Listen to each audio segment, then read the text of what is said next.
It is Monday. I am Michael Cohen. Police departments across the country now having trouble recruiting. In fact, they're having trouble finding applicants that are not only well qualified, but are also racially diverse. Just how big of a problem is this for the country? Let's talk to Bobby Kimbrough, Jr., law enforcement expert. Man who spent over 30 years in law enforcement, 22 as a senior special agent for the Department of Justice, and author of the book Surviving the Stop. Bobby, thank you for joining us once again on WILS.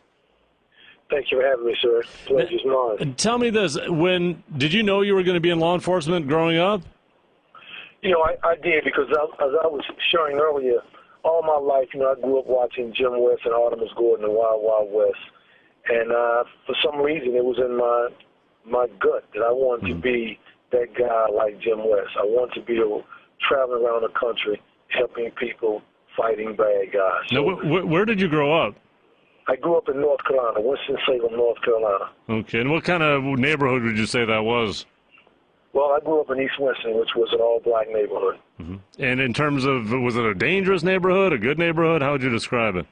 Well, no, growing up in the 60s, to me, it wasn't a dangerous neighborhood. No, it was a very nice, middle-class neighborhood in Winston-Salem, North Carolina. Working-class people trying to raise their families. And what do you, now, in terms of dealing with the police, what were the relations like back then? Well, the relationships were a lot different, because you're talking about the 60s when I was coming up, 60s and 70s.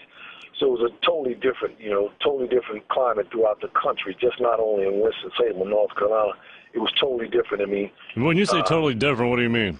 In other words, in the 60s and the 70s, racism was a lot more prevalent than it is now. Now, when we see it, it isn't as prevalent as it was in the 60s and the 70s.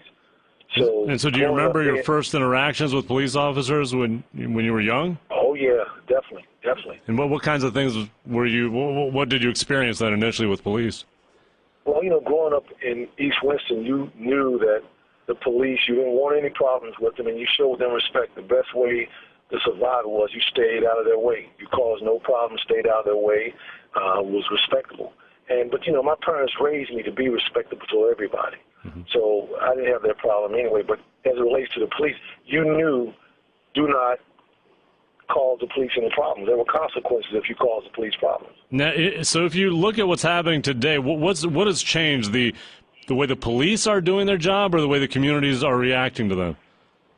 I think now, we're moving into this separation, which is dangerous, which worries me a lot, is that it's not a police problem, it's not an African-American, it's a we problem. Based on what we're experiencing, the remnants of a way of a culture in which we have created.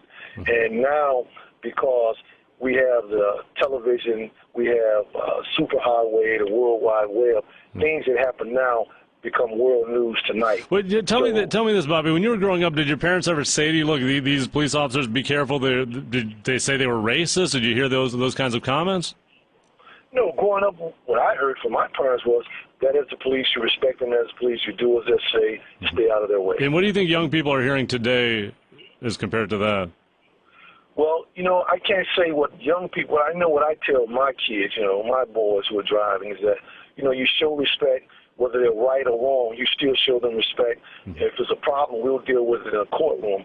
I think now, just not with African American, but I think our whole society is at a place of disrespect. You look at our politics, how we disrespect one another, how we disrespect the office of the White House, how we disrespect each other. Mm-hmm. And as long as we keep going down this road of disrespect, this, it brings us to a demise in law enforcement, in politics, in everyday living. Talking to Bobby, is running rampant. We're talking to Bobby Kimbrough, Jr. with over 30 years in law enforcement. His book, by the way, Surviving the Stop. In terms of diversity, how important is that to have black officers dealing with, black communities? Why is that a big deal? I think that it's not. I think that you need diversity in every form of our society, especially in law enforcement, because there's a lot of cultural differences in all of our cultures, and it would be helpful to your police department, advantageous, to have someone on there that's relatable to the culture in which you're trying to. And if not, you need to train the officers in that area as well as the community. So do you believe black officers are better in dealing with inner city communities than white officers are? I mean, to be honest about it, quite naturally, yeah. Because think about it. Most white officers only deal with African Americans in that community when they go in there to arrest, deal with the problem, respond to a 911 call or something. They have no interaction outside of that. Now, what about their black fellow coworkers, their fellow police officers? How much interaction would you say there is between races on the force? Well, truth of the matter, most of them grew up there for the most part. If you were to go across the country and do a survey, you'd find that most African-American officers spend a lot of time in the communities, not maybe that particular community, but a community similar to that. Right, so do you think that sometimes white officers have a different attitude in an urban community than black officers do? Yeah, but think about it. We all, if you just stop for a minute and think about this, right? We all respond to things based on our experience, our exposure, and what we know, what the norm is. You and I and two other people can look at the same exact picture and take a totally different meaning from it. The same thing when you go into a call. I mean, I give the example all the time. You know, we went on a call several months ago where we had a search warrant, arrest warrant. We hit the house. When we hit the house, we got federal warrants. The guy was standing there with a rifle. The rifle was pointed at the ground. That was a justified shooting if we had chose to pull the trigger, but we didn't. So is your feeling that a black officer would be less likely to shoot that person if that was, let's say, a black suspect? No, what I'm saying is that a lot of times before the shooting ever takes place, before the problem, you see the manifestation of the problem before it ever happens. So what I'm saying is before it ever gets to a point where it's volatile, where trigger's about to be pulled, altercation, there is something right before that moment that communication, diversity, training, and cultural sensitivity can step in and say, whoa, let's back this up. So how do you really train white officers who may have not been exposed to the urban environments? How do you train them to deal with it properly? I think that is cultural training. I think we go into the communities. We have dialogue with the community leaders, with the people that work in those communities, the church leaders, the people that live in there. You know, everyone is in the urban area or crime-ridden areas, as they refer to them, that is not a criminal. It's like everybody in the hospital is not sick.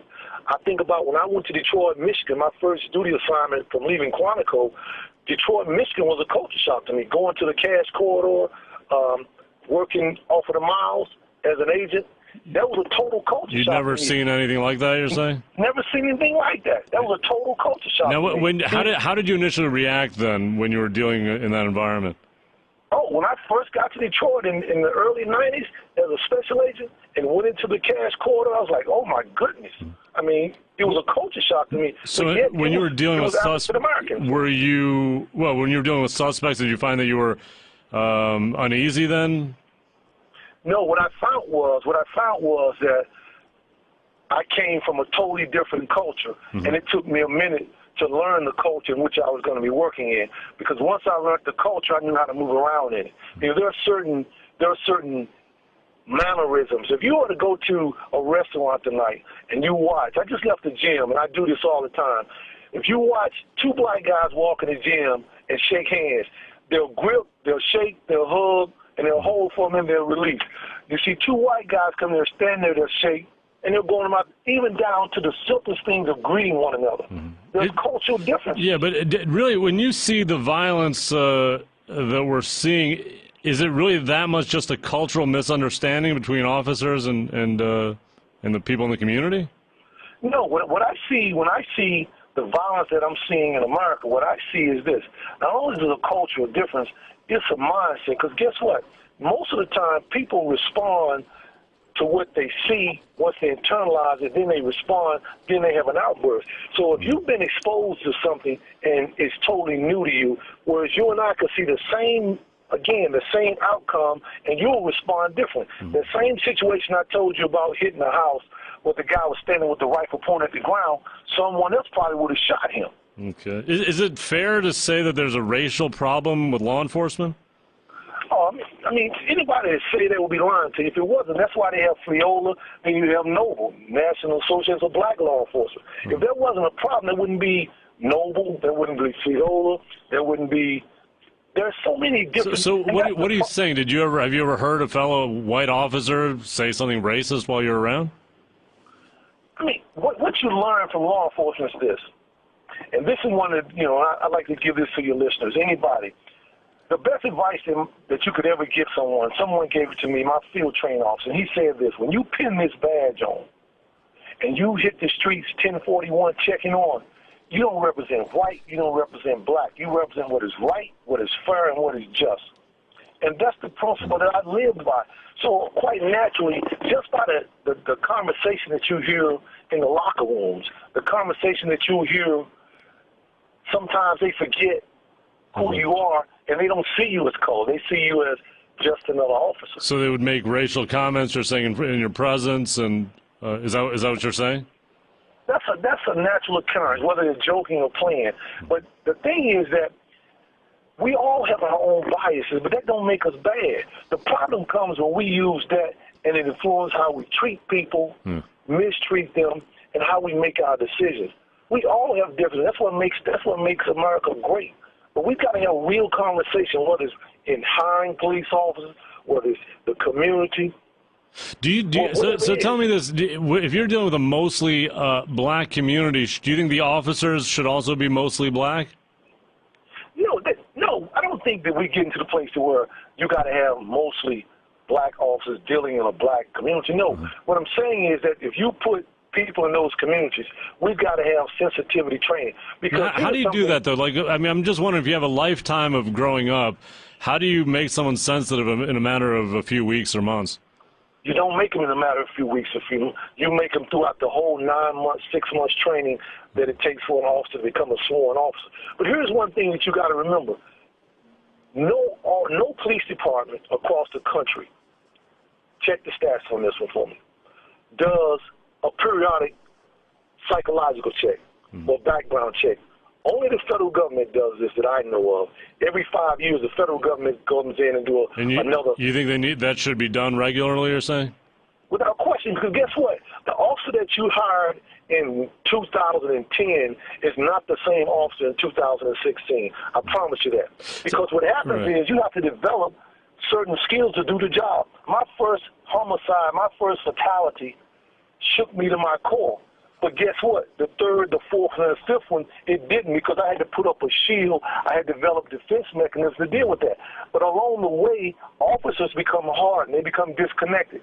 And this is one of the reasons that one of the trainings that we're doing now is surviving the shield. The guy that you hired in 2010 is not the officer in 2016. And when you find this out, we need to have training, we need to have psychologicals, and we need to have conversation. Yeah, well, certainly some therapy would probably help too. Bobby Kimbrough Jr., man who spent over 30 years in law enforcement, author of the book Surviving the Stop.